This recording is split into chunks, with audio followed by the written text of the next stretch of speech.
Shadow Tour have taken a trip through the woods from Looe to examine the old farmhouse at Kilminorth. It's a bit of a historical curio with few known facts about the place. So to get a better look, Matt Bear Clark is launching an eye in the sky.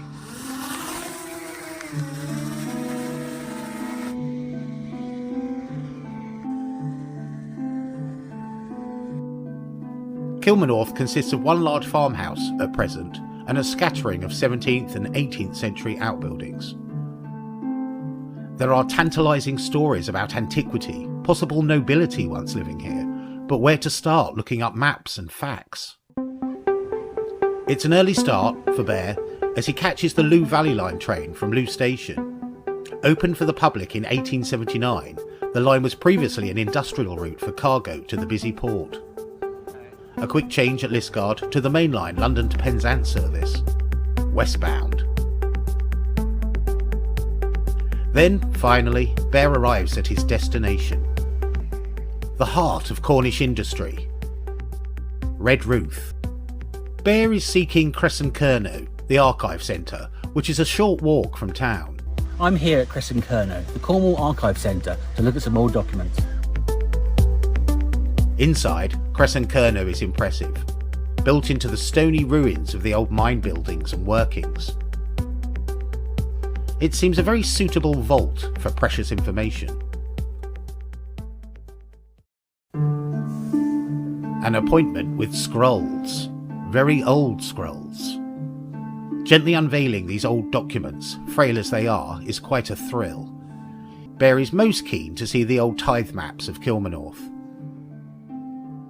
The map and its accompanying schedule give all the names of all the owners and occupiers of land in the parish at a certain time. Cross-comparing the two reveals much about the numbers you see on the maps. Mr. Searle, the tenant farmer, but Kilminorth was previously owned by Sir W. Trelawney at the time of the listing, then sold by solicitors in Liskeard. The farmers changed ownership yet again. But Mr. Searle, the actual tenant farmer, stayed on. Returning to Kilminorth, it's time to ask a question. What do we know? Archaeologists discovered Neolithic Stone Age tools in the fields above Kilminorth, towards 10 Acre Wood. The local area does boast Bronze Age barrows at Polint and Hendersick, one of which was excavated by Matt himself when invited to attend an archaeological excavation by an Australian dig team. The Cornish ancestors of 4,000 years ago have left us clues to their presence here. It was the first time an intact Bronze Age funerary urn had been found in Cornwall.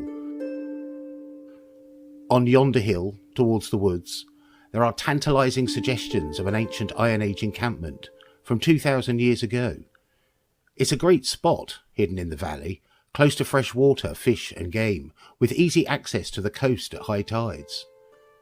The word Kilminorth can be translated to mean crook in the river in certain dialects, which is an apt description of the geography at Kilminorth Farm itself.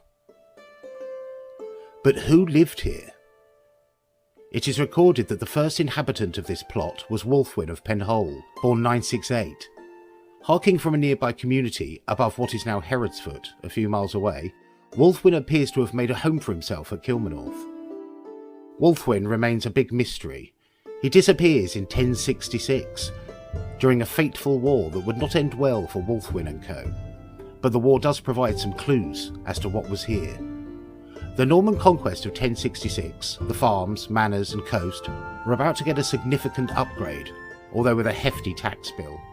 The Domesday Book, published in 1086, reveals Kilminorth was a small but substantial farmstead, listing 2 smallholders, a slave, 2 ploughlands, pastures to 15 acres and 4 acres of woodland, part of the Kilminorth woods we see today.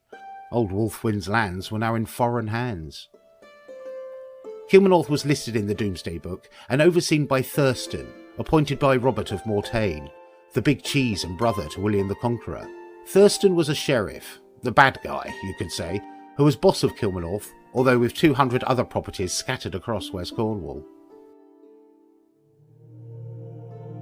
Tenants come and go. none making much of a splash to get recorded in the annals of history.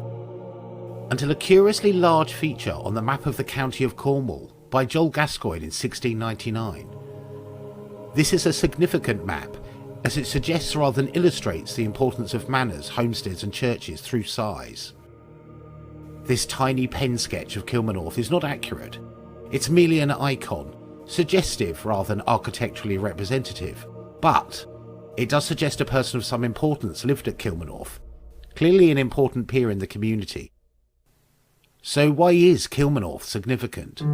Don't underestimate the local produce, in this case rich fertile oaks, for boat and shipbuilding. The Kilminorth Woods are the largest ancient oak woodlands in Cornwall, now a nature reserve, but they would have had to earn their keep in the past. Looe is still a significant harbour, but in the day the bay would have been full of boats from all over the world. Ships need timber.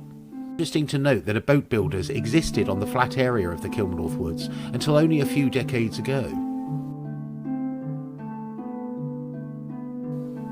Kilminorth is also favourably set within the landscape, with Watergate as a waterside dock. The rich fields and farmland have previously been exploited by the Stone Age people and Iron Age warriors.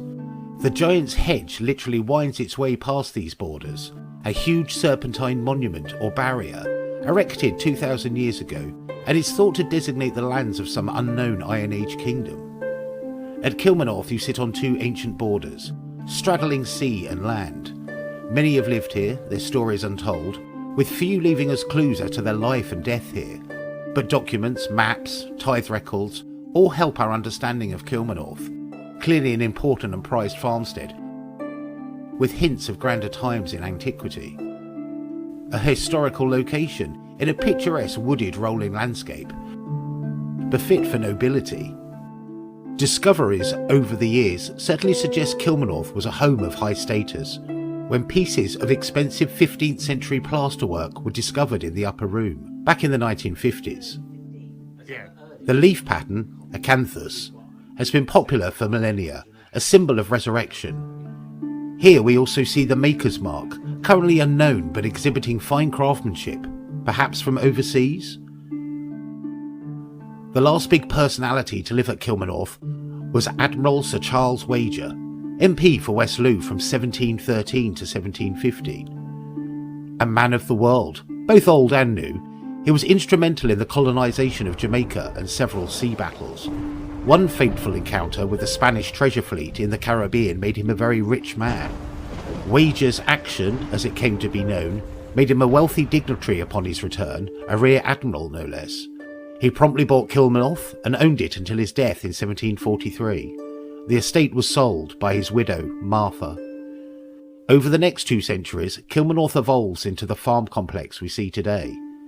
The old map reveals large orchards, and a couple of buildings change shape, but much of the 18th century footprint remains today. Gone are the pigs, cowsheds and stores, instead a tasteful transformation to holiday cottages in a well-managed landscape. On site to this day, parts of the old apple press are still present, huge granite roundels. The old maps illustrated the farm was potentially a very fertile and prosperous orchard, likely making cloudy cider, the like of which you can get in the local pubs to this day. As a research mission, Kilminorth has been a good example of why the preservation and digitisation of historical documents is important. Thankfully, we have a few key figures from history to provide us with clues. From Wulfwin to Wager, Kilminorth has some great history to the place. It'll be interesting to see what else we can dig up.